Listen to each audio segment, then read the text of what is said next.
Dr. Olusegun Phillips, a quintessential gentleman, symbol of integrity and perfection, visionary, transformative and versatile business management mogul, real estate investment and development expert, team player and renowned industry captain, is the founder, managing director and chief executive officer of SeverWorks Real Estate Investment Limited, an integrated world-class real estate investment and financial services company in Nigeria, and one of the most distinguished CEOs to look out for in 2026.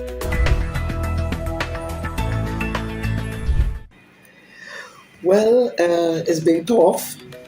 Sometimes the vision and missions do have to change over a period of time, and sometimes it takes a while to push that level where the vision and mission statement is tough to achieve. But then again, all in all, I believe over 10, our rate was 6.5. Right now, we're expanding, and then that's the place we're in right now, and to be more corporate governance guided. And that's the step we're taking this year.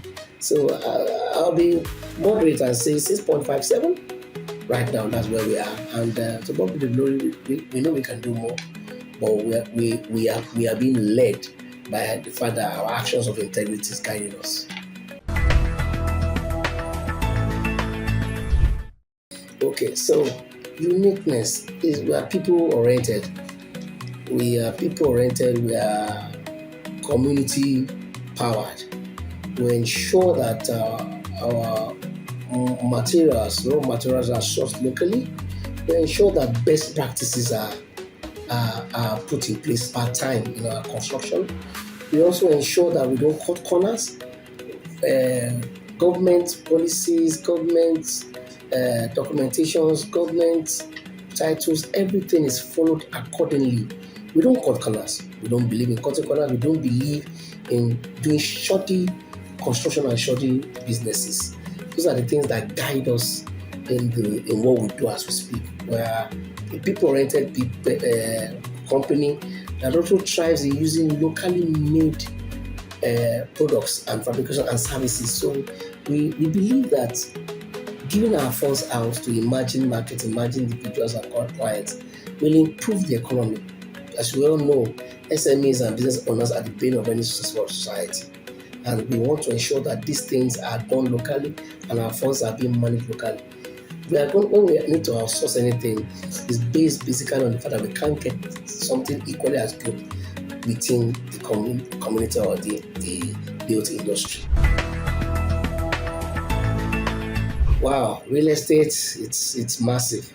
The growth trajectory right now is evolving very fast. Just like I said when I said off camera, it's still untapped. Nigeria is one of those countries that I can still say is an emerging market in Africa. Countries like Egypt, South Africa, Kenya have taken the lead ahead. But Nigeria being quote unquote the giant of Africa, when we do our things, we do it at a stronger pace. So right now, we have hospitality, we have commercial, residential, we have so many financial aspects of real estate that are just emerging and are still not yet tapped. And of course, there's that thriving need for housing within the country itself. And of course, with this regime, with the Tinubu administration and the new regime, that been for us for the government itself to like cover the gap of housing deficit. We can see the government is intentional, and as such, the industry itself is evolving faster. Previous year, not this current last year that passed, 2024, you could see that real estate inched out oil and gas as one of the most promising and evolving industries in Nigeria. And I doubt if the same will not happen in 2025. And of course, this is happening right now. And I like to use the Coastal Road as an example. The Coastal Road is going to bring in massive investments in the trajectory of Lagos and in Nigeria as a whole when it is completed. We are seeing the effects specifically right now as we speak in terms of road construction network speed, in terms we see more of the dirty Decembers evolving to those coastal environments. You'll be seeing a lot of this things happen where we bring in a lot of external funding into the country as a whole, and everything boils down to real estate in those areas and in areas around that area. And you will find out that coastal roads, as they go about some of those cities, real estate will evolve and will be active in those environments. So it's a win-win for us. The future is bright. However, we need more strong regulations. We need the federal government and the state government to be what you call constructive and strong members who can coexist with developers and the built industry professionals in the built industry to ensure that the movement is rapid and is worth the while. Wow, that's a tough one. I will be sustaining. I think basically, first of all, I'll say God first. It's good to have God on your side. In whatever you do, you have to also seek guidance so that the God factor helps us out. And then, out of that, it's always good to also have a good partner. My wife plays a strong role as an accountability partner in what we do and in the business as a whole. And then you look at the people, the staff who are committed, who work their day in and out, who are committed to somebody's vision, to our vision, to my vision, and then how to take good care of them and how to train them and how to make things work for them and for us, how to align and realign their own dreams and their own aspirations towards that of the business, towards that of the company. If a staff's dream aligns with the company's dream, of course, that staff will put in his or her own best to ensure that while I'm realizing the company's dream, my own dreams too are being alive. We've seen staff who have come and gone, who are still committed to the company, out of the country, into studies, relocation, those who have started their own businesses. Their dreams are realigned to the company's dreams of growth, which is what every individual and every staff wants, growth. And that's one of our basic secrets, trying to realign our staff towards our own goals. 1. 2, consistency. I keep saying it. You need to show up. You might not be the best brand. You might not have the best thinkers. You might not have the best workers. You might have the best funding. You might not have the best ideas. But you need to show up consistently. When the days are looking gloomy, the transactions are looking slow, and of course the doors are being shut down, know somewhere along the line the windows will be open. And in order for you to have that opportunity to have a window open, you must be out there. You must wake up, you must make that move. So consistency for us has been, I said that God factor, the people, consistency, and I think for us that's what's been working so far, so good. Every other one is second. I was expecting that question. See, it's a threefold, I won't say double-edged, triple-edged sword. In the built industry, you cannot allay the blame to the developers alone. You allay the blame to the people that are in the industry itself, the stakeholders. Who are the stakeholders? The government. Who are the stakeholders? The developers. Who are the stakeholders? The professionals. When you say professionals, I mean the engineers, the quality control people, QS, the builders, the architects, the surveyors. Those are the professionals in that who are career oriented towards ensuring that the built industry, construction industry in Nigeria is primer. Secondly, you have the government itself, state and federal, who churn out the regulations. What is the regulation? You cannot build unless you have building plan approval. You cannot have building plan approval unless the firm itself comes in and certifies. But you find out that people cut corners. The people that cut corners are human beings. The cutting corner is from two people, the giver and the taker. So, of course, you can wrap it all up to the government official and the developer or the build person industry who gives it out. So you need to do. So those are the three wraps. So we won't blame only developers. However, we also have to have a strong stakeholders forum where we desist from ensuring that those terrible practices are slammed away. You understand? Because you have lives and properties at stake. You have people's wherewithal and lifelong achievements being washed away in just one day, already in one day. And of course, you want to have sensitization. There needs to be a complete revamp of people's mindsets, both the developer too. We also have academic associations, of which are one of them. Redan is one of our biggest and most influential association, the Real Estate Developers Association of Nigeria, and we are nationwide. We have Lagos chapter 2, of which I'm also part of. So those are strong organizations that will come out to ensure that we do the right thing. We sufficiently dialogue with the state and federal government, and to ensure that best practices are practiced within the built industry. That will help avoid this insistent building collapse per time. Thank you. It will be difficult for me to say otherwise. A $20 billion investment.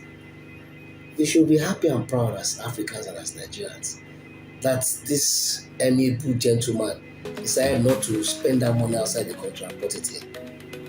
You can see it already.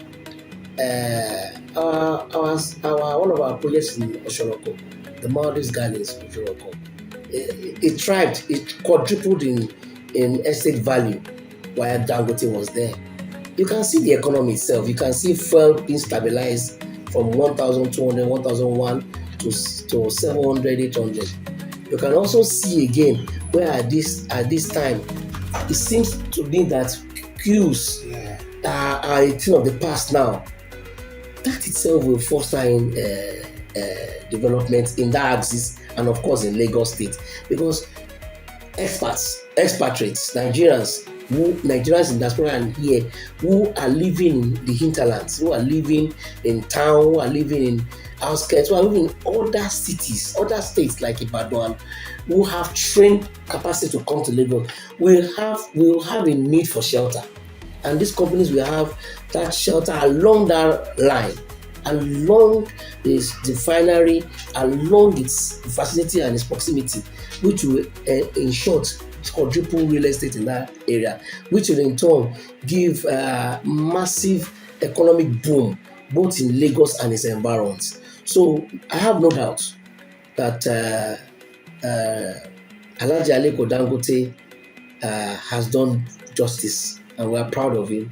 We at Saberhawks and myself at Saberhawks, we are proud, we are happy to be called Nigerians, and we're happy to be in that journey towards also being global leaders and ensuring that we do our own part into having a strong positive impact in the economy of Nigeria, which he has successfully done. Okay, for us, we start with training. The fact that we train our staff in-house, for us is a plus. A trained individual is going to be a great leader, either now or in the future. We also have feeding. We've constantly done mass feeding for the street urchins. We do it on an annual basis, and there was one of them that I believe was also taken by some other TV stations. We also have schools that we give funding to, motherless children's homes, private schools for the needy that we privately give donations to. But as we speak, due to our corporate governance structure that we are going into, we will ensure that we make this much more pronounced in the coming months and years ahead. Do not also forget that all of our estates, the existing ones and the more recent ones, we have basic infrastructure within and outside the environment of the estate, creating a more livable environment for the indigenous in that environment. So for us, CSR is a bane, and a necessary and a compulsory bane. even back to the society in which we came in from, in which we carved out our identity, for us is key. And we will continuously do that at every point in time in our existence. Okay, first of all, I'd like to see Ciba as a staff-eccentric organization, building and empowering our staff. The staff is the bane of the process. The process creates the structure enables the company thrives with its services and products. So in the next 4-5 years, we see ourselves being giants in the industry, empowering our own staff, ensuring they expand. By expanding, they expand the company's network and they do better work outside there. But we don't want to use that column that says we are going to be industry giants. You have to be industry giant from within you here, first of all. And we pride ourselves in ensuring that we create leaders within our staff hierarchy to man positions for us in the future. So for us, we are staff eccentric, we're also customer eccentric. It is the staff that will expand and give the talk of possibilities to our clients. When it dovetails to the clients will in turn improve our revenue. But it starts from staff. Then we have customer-centric welfares. Our customers, we see them as first among equals. When I say first among equals, I mean staff, I mean clients. We see our clients as the light and the beacon that speak the good works that we do. So we look at our staffs, we look at our clients. We satisfy our clients within industry standards and ensuring also that we also sustain ourselves and we thrive. Not necessarily cheating, not necessarily over-thriving, but ensuring that it's a win-win for each and every one of us. And of course, finally, we see ourselves as outpacing what we've done in the last 9 years and ensuring we achieve more in the next 3 years. That's where we are. The connotation of a lazy Nigerian youth is a twofold thing. It all depends on where you are looking at it from. The Nigerian individual and personnel, quote and unquote, is actually someone that is not exceptionally creative. That's why it's seen as being lazy. However, the Nigerian and the Nigerian youth is exceptionally hardworking and exceptionally dogged, considering the situation of things are in and around the country as a whole. And it is only, history tells us, that it's only in times of strong persecution and sufferings and economic turmoils and recessions that the best of humanity comes out, the best entrepreneurs come out. And it's happening in Nigeria right now. The Nigerian youth is into tech, the Nigerian is into entertainment, is into sport, the Nigerian is into social media. The Nigerian youth is into SMEs and entrepreneurship. The Nigerian youth is not lazy. The Nigerian youth just needs the right conditions to thrive. That is why you have the Japa Kingdom. By the grace of God, they are Japa now to do better for this economy, for this country. And like I keep saying, the tradition of President Bola Ahmed Tinubu, though it might seem tough and hard at first, we are slightly seeing the dividends. Things are remodeling. The Nigerian youth, when he finishes from the university, doesn't now start looking for a job, but they are now becoming entrepreneurs. Entrepreneurs is the bane of any economic success in any organization, any evolving market. And because the moment we start having many entrepreneurs being supported by the nation, the government, current governments, many initiatives, we will thrive. So the Nigerian youth is not lazy, and the Nigerian youth, God helping us, because I consider myself a youth too, we will thrive. So back to the advice. I'm seeing you here right now, and I'm glad that you asked that question coming from me, because I know you are a younger youth, even though I'm a youth too. You're a younger youth. So for me, I like to say, for many of us, some of us did not really know what our passion was or what we wanted to do in life very early in life. some of us mid-age, sometimes midlife crisis, made us now discover, But for people who are much younger, I would say, first of all, discover your passion. Do your best to quickly discover what makes you tick. Discover your passion. Then, secondly, go for it. Against all odds, go for it. I started my entrepreneurship journey a bit late, and I spoke to people and even closer relations like for this love they have for you, this to look for employment. But I went for it. I said to myself, quote unquote, all die and I die.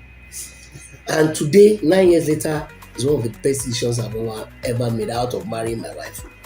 One of the best, most mature at my age, at adult life that I've ever made, being an entrepreneur. Against all odds, I discovered my passion for servitude for people, and I went for it. Against all odds, the Nigerian youth, the Nigerian person, discover your passion as early as well. What makes you try? What makes you happy even when the funds are not coming in? And then, against all odds, go for it. Once you go for it, you mark time, you ensure that at the end of the day, it will come out well for you. Because, of course, the law of the universe, you don't need to be a Christian or a Muslim or not. The law of the universe opens up to people who know where they are going. Once you know where you are, you might not necessarily know where you are going, but you know you are going somewhere. Be consistent about it. That's the advice I will give. And I like to use, it's a young individual that's trending now, or trend for a while. It's not Nigerian, but it's a youth. I Show Speed. He came to Nigeria recently, or is he still in Nigeria? He celebrated his 24th birthday recently. He's the highest streaming blogger in the whole world. He's just 21. He started at 16 or 15. He discovered his passion early. And that passion took him to where he is. He's an industry, he's a shaker in the world as we speak. So, Nigerian youth, discover your passion early. Against all odds, go for it.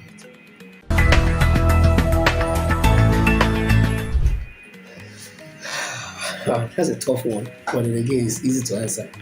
Number one, challenge. I keep saying it, people will think it's funding. It's not funding, it's people. Getting the right team. Getting the right team on your side.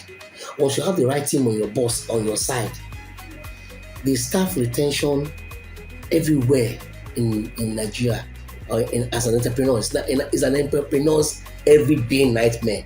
How do I ensure I get the right team? How do I ensure the right team works in the right way? How do I ensure I retain the right team? So, over the years, we have brought in new structure in terms of staff welfare, discarded some, brought in new ones. It's ever revolving, depending right now on the ever revolving, metamorphosizing traits and character of the Nigerian employee. You remember in our own time, it was you graduate, you look for a job. At Anderson, Nigerian breweries, Guinness, banks, all the banks were there. And then after a while, telecoms came. It was finish, get your 2-1 first class, enter, and you are made for life. But and you work, you sleep it out. No, it's 5-6 straight day. Yeah. But now employers are demanding work from home, salary reviews, work 2 times. Let me do work for that. There was a time it was a taboo to work for one company and work for another company at the same time. Nice. You have staff that 2-3 other work somewhere else. It was in media. So for us, it's been a challenge of how to accommodate the ever expanding and changing traits of the socio-economic employer and employee culture in a fast developing West African country like Nigeria. And say the government policies that are doing better now will have at one time or the other also giving us challenges here and there, and then but constantly evolving and reviewing there. Number 3 is, of course, leadership gap. That staying power to be leaders in the industry who you can see up to, who are mentors and who can guide you. There is a mentor-mentee gap in in not just this industry, other industries. People who have gone ahead, who have must make it intentional to guide those that are coming behind. And we see a lacuna and a gap in that. Yeah, a few people here and there are trying, a few corporations are trying, but we need to be more intentional, because we rise by lifting others. You need to have gone that path and then show the light to others who will not necessarily go through your rigorous path, but do it faster and better and empower others who are coming behind. That lacuna in the society needs to be filled and taken up. Then finally, you look at funding, accessibility to single digit funding for projects and products. And I dare say I talk about this too. I say this as a representative of developers and people into construction. How the government and private stakeholders, individuals, corporations can help in raising funds, in raising special purpose vehicles, in raising REITs, where developers can access funds, mortgages and co, to ensure that the built industry delivers these products at very affordable rates to the teeming growing population of Nigerians. Nigeria has about 65% youth in this country. That's why everybody's coming here. The youth is 65%. It has never been seen anywhere globally. Check it out. And that means there's a thriving market for everything from food to clothing to shelter. So we are looking at how we can access those funding.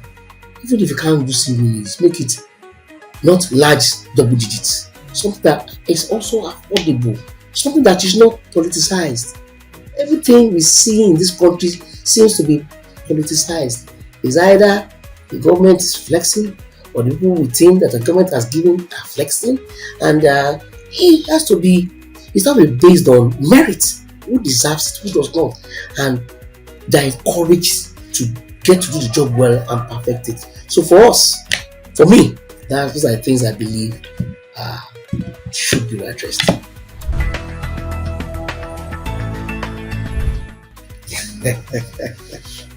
You got me there.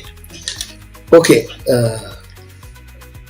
dear colleagues, ladies and gentlemen, SaberWorks is a real estate firm rooted in integrity and people-oriented organization. We believe in ensuring that we empower both individuals and our clientele base by adding value. And value propositions are driven by our services and our deliverables on our projects. It's a company that relatively has existed for 9 years, and it's been tough, but at the same time, we have put in our mark in society, and we intend to be here for the long haul. We're expanding by ensuring that corporate governance comes to the fore and consistently works. So at the end of the day, we would like you to put your consistent trust in us to ensure we wipe out the best in terms of real estate products and services to you and the teeming Nigerians out there. We are here. We are firmly rooted in integrity and firmly rooted in consistency and delivery. And we know that you partnering with us can ensure we go the long way and ensure we give back to society, not just in trickles, but in the thousandfold. Thank you. My name is Oluwasegun Taiwo Phillips. I've been in banking all my years until I moved into built industry and worked in a company called the Morgan Group, where I came out to start my own business. We were 9 years. I'm graduate of the Olabisi Banking University. Did my master's outside the country. I came back. I jacked back to study, and I jacked back, and the rest is history. I like to play golf. I like to read, and I sometimes watch movies and cartoons. And I also talk I mentor people. I have a passion to give myself to the next generation because I see there's so much potential in that next generation and it needs to be harnessed. I also believe in Africanism. I know that this African continent, I want in my lifetime where that notion that it's a dark continent is erased, and it is only the youth that can take it to that level. And I'm anxious and eager to consistently impact in the youth to ensure that